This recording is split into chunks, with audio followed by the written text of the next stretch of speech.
मंजिल उन्हीं को मिलती है जिनके सपनों में जान होती है। पंख से कुछ नहीं होता दोस्त, हौसलों से उड़ान होती है। तो दोस्तों आज है मेरी ऑल इंडिया राइड का डे 50 और आज मैं भूटान की तरफ रुख कर रहा हूँ। तो आज का मेरा डेस्टिनेशन है जयगांव, जो कि 110 किलोमीटर दूर है।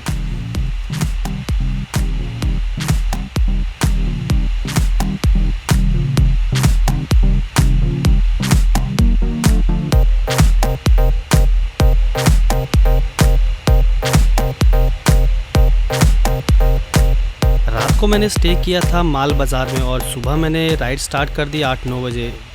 और जयगांव यहाँ से 110 किलोमीटर दूर है, तो 3-4 बजे तक मैं पहुँच जाऊँगा। बाइक में थोड़ा काम भी है तो उसको भी कराना है, तो जयगांव में ही रुकूँगा आज मैं।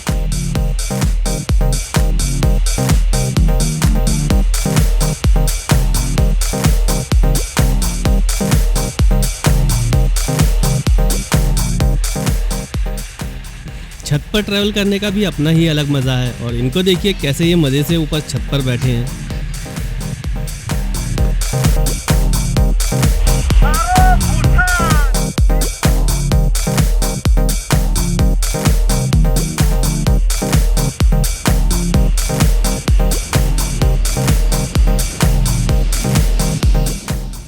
तो अब हम पहुंचने वाले हैं जयगांव। जयगांव में ही आज हमारा स्टे है और परमिट्स के लिए हम सुबह जल्दी निकल जाएंगे।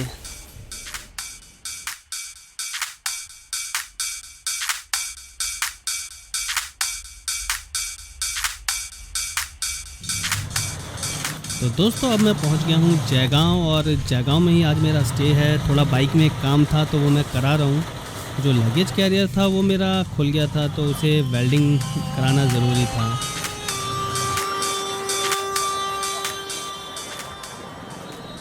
और राइड करते करते मेरे शूज़ जो हैं वो भी फट गए हैं, तो इनको यहाँ पर सिलवाना ज़रूरी था। तो मुझे यहाँ पर एक कॉबलर मिल गया जिसको मैंने अपने शूज़ दे दिए हैं सिलने के लिए। और ये अब मेरे शूज़ सिल रहा है तो थोड़ा यहाँ पर वेट करना पड़ेगा मुझे।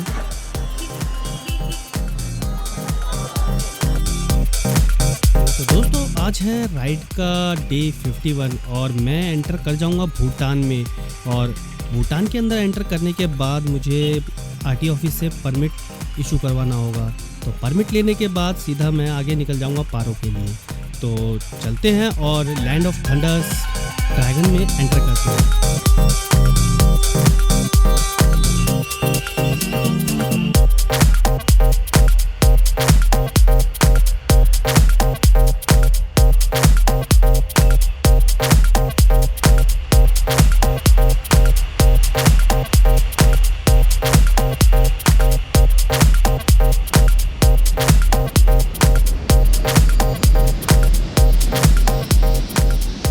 सुबह के 9 बज रहे हैं और मैं जयगांव की मार्केट से निकल रहा हूं और मुझे लग रहा है कि जो भूटान का गेट है वो आने ही वाला है और यहां से मुझे राइट लेना है।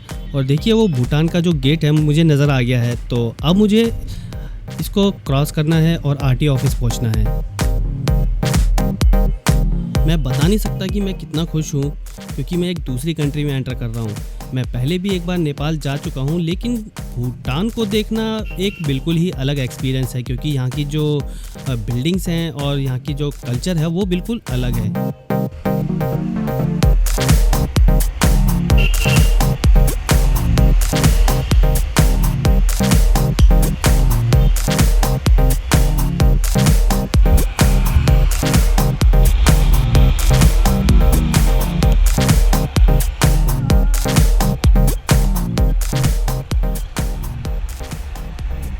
जो आरटी ऑफिस की बिल्डिंग है वो मुझे नज़र आने लग गई है राइट साइड में। तो मैं अंदर जाकर परमिट्स के लिए अप्लाई कर दूंगा और हो सकता है कि मुझे 1 से 2 घंटे में परमिट्स मिल जाएं और उसके बाद मैं पारो के लिए आगे बढ़ जाऊंगा।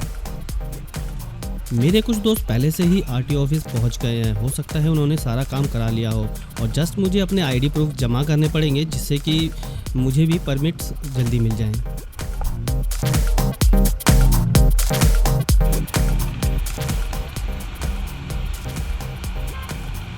तो दोस्तों अब हमें परमिट्स मिल गए हैं और हम आगे बढ़ रहे हैं पारो के लिए। रोड्स बहुत ही शानदार है और जो ग्रीनरी है यहाँ की वो बिल्कुल देखने लायक है।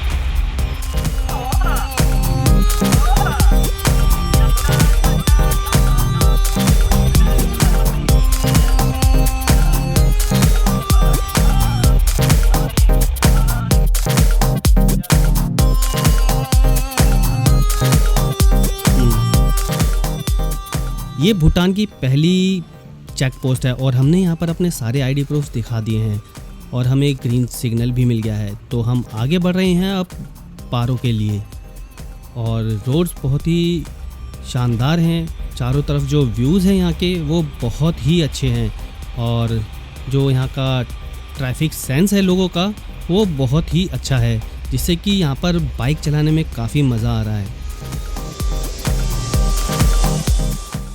Guys, it's getting better and better with every mile I am covering on these beautiful roads of Bhutan। और जो ये रोड्स हैं भूटान के बहुत ही खूबसूरत है। दोनों तरफ जो फ्लैग्स आ रहे हैं वो अपनी अलग ही फील दे रहे हैं। तो और मैं इन रोड्स पर आगे बढ़ता जा रहा हूँ, तो देखते हैं कि भूटान की ब्यूटी मुझे कहाँ तक खींच पाएगी।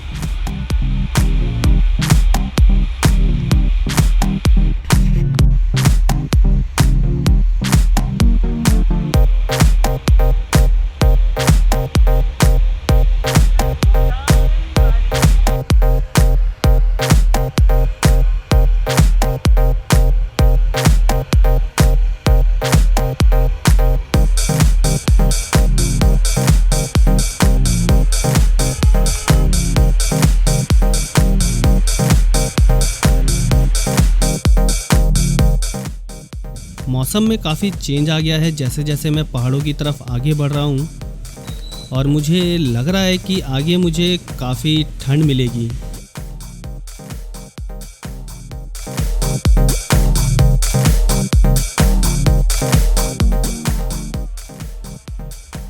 और जो फॉग है अब काफ़ी बढ़ गई है, जिसकी वजह से मुझे अपनी बाइक की जो स्पीड है वो काफ़ी कम रखनी पड़ रही है। दिखाई देना करीबन बिल्कुल ही बंद हो चुका है।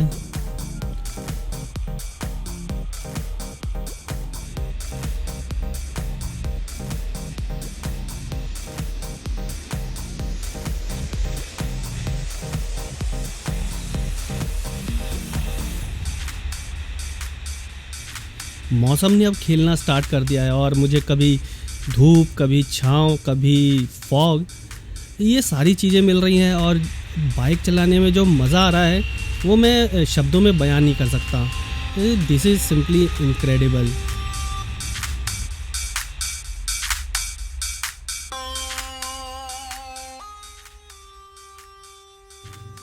तो भूटान ने काफ़ी अच्छा स्वागत किया है मेरा। अभी ये हालत है तो आगे जाकर क्या होगा।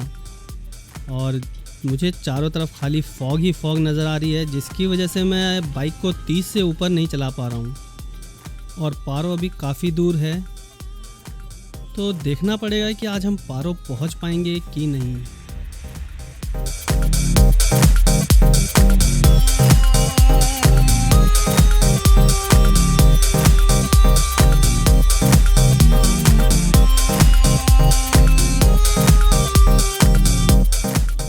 तो ये पहला पैच है जो मुझे अभी तक पूरे रूट में ख़राब नज़र आया है।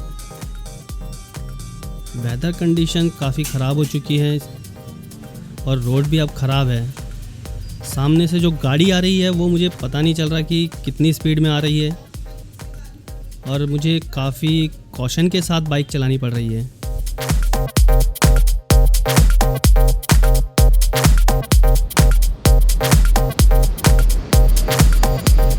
फॉग की वजह से ऑलरेडी मेरा काफ़ी टाइम वेस्ट हो चुका है और मौसम काफ़ी मेहरबान है और इसने ठान लिया है कि ये मुझे पारो नहीं पहुंचने देगा।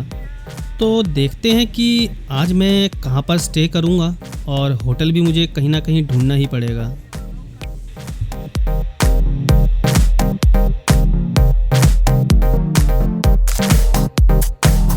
और अब मैं पहुंच गया हूं एक कोई छोटे से विलेज में।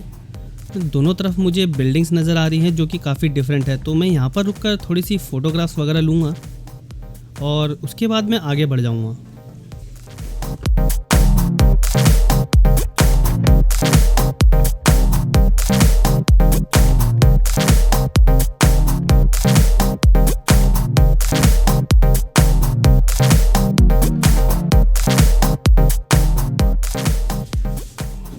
अभी तक जितना मैंने भूटान में ट्रैवल किया है उसमें महसूस किया है कि इंडिया की तरह यहाँ पर चै चै पै पै नहीं है और यहाँ पर कोई हॉर्न नहीं बजा रहा है, रोड बिल्कुल खाली है। जबकि इंडिया में जब देखो पीछे से कोई ना कोई हॉर्न बजाता रहता है।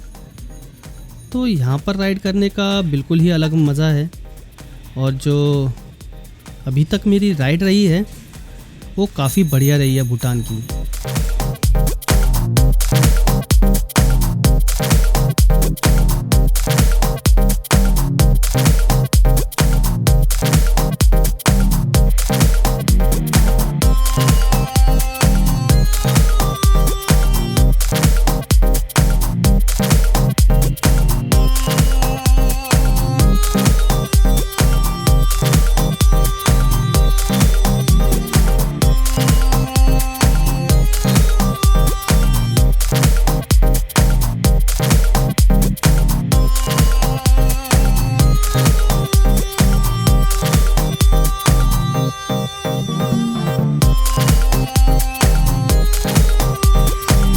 Right now it is 6 PM and I have to look for a hotel or a home stay।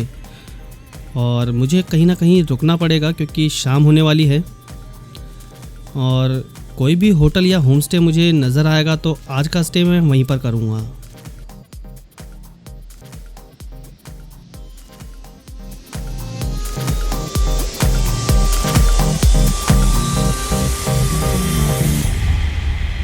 साढ़े 7 बज चुके हैं और आसपास कुछ नज़र भी नहीं आ रहा है और ऐसे ही मैं चले जा रहा हूँ। पीछे मैंने किसी से पूछा था कि आसपास कहीं होटल है तो उसने बोला कि 4-5 किलोमीटर आगे जाके एक चूखा नाम की जगह पड़ेगी, वहाँ पर आपको होटल मिल जाएगा। तो वहीं पर आज मैं अपना स्टे करूँगा। और जो मेरे गोप्रो की बैटरी है वो भी डेड होती जा रही है। तो कल मिलते हैं और कल हम पहुँचेंगे पारो।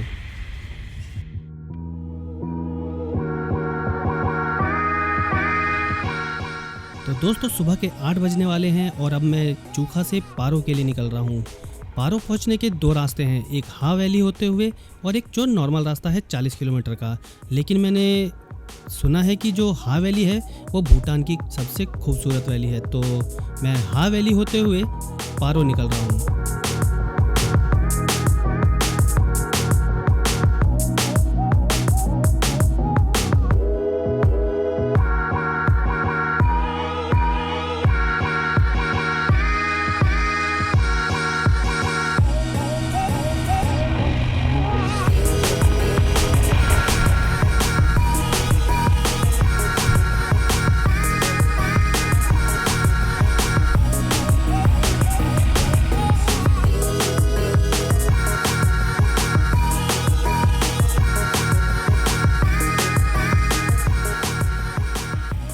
ब्रिज क्रॉस करने के बाद अब मैं हा वैली की तरफ निकल रहा हूँ।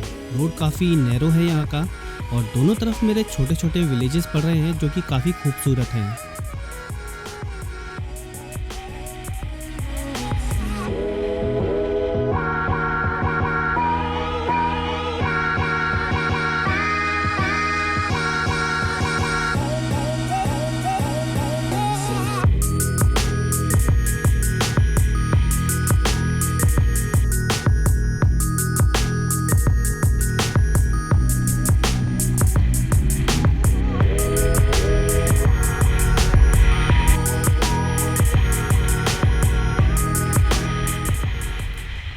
भूटान ने तो सच में दिल मोह लिया है मेरा और जो यहाँ की ग्रीनरी है वो लाजवाब है। और ये कुत्ता गया पीछे जो मेरे पीछे पड़ रहा था।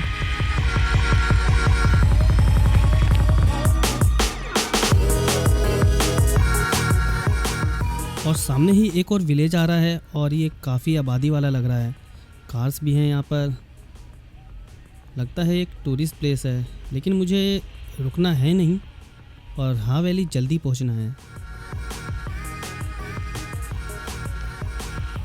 पूरा विलेज ही बहुत अच्छे तरीके से बनाया हुआ है, साफ़ सुथरा है।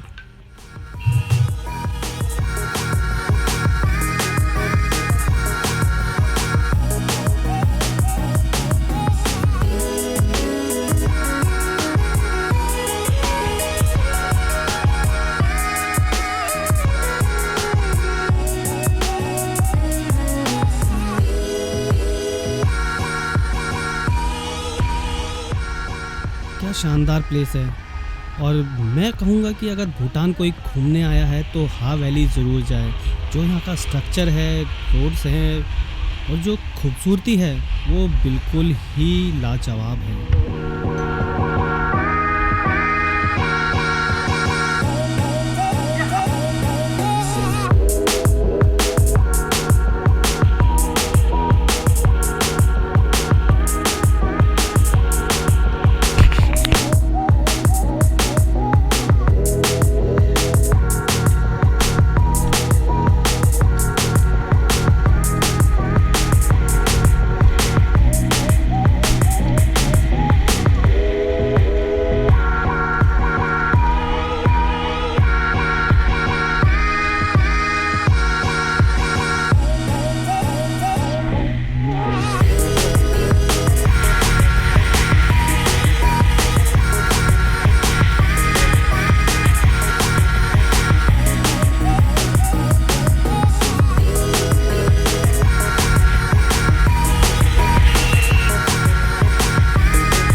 तो अब हम पहुंच गए हैं हा वैली और ये बिल्कुल ही जन्नत के बराबर है। स्ट्रक्चर बिल्कुल अलग है, डिफरेंट कल्चर है बिल्कुल यहाँ का। और जो बिल्डिंग्स है बहुत ही शानदार बनी हुई हैं।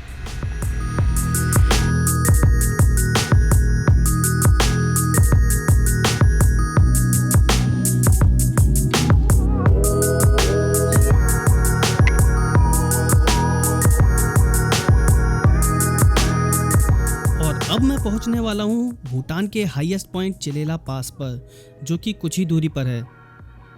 और मौसम काफ़ी खुशनुमा है, फॉग है, बादल छाए हुए हैं, तो ये बहुत ही बढ़िया नज़ारा है। तो लीजिए हम पहुंच गए हैं चिलेला पास पर।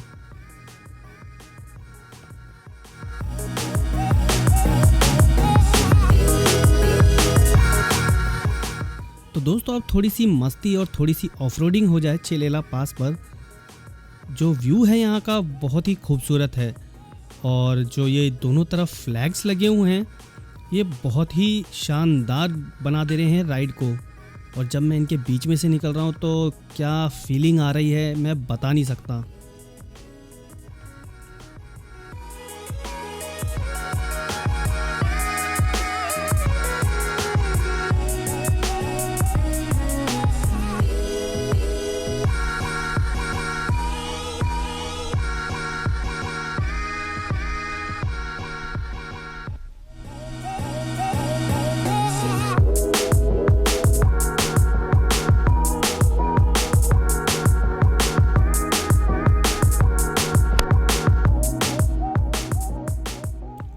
और अब मैं पहुंच गया हूं पारो में, जो कि काफ़ी जगमगा रहा है। रात के 7:30 हो चुके हैं पर रोड पर काफ़ी चहल पहल है। जो यहाँ की गाड़ियां हैं वो भी बिल्कुल डिफरेंट हैं। और अब हम कोई होटल ढूंढ रहे हैं जहाँ पर कि हम नाइट स्टे करेंगे। तो दोस्तों मिलते हैं हम अगले वीडियो में, जिसमें कि हम टाइगर नेस्ट जाएंगे, जो कि भूटान की एक फेमस मोनेस्ट्री है।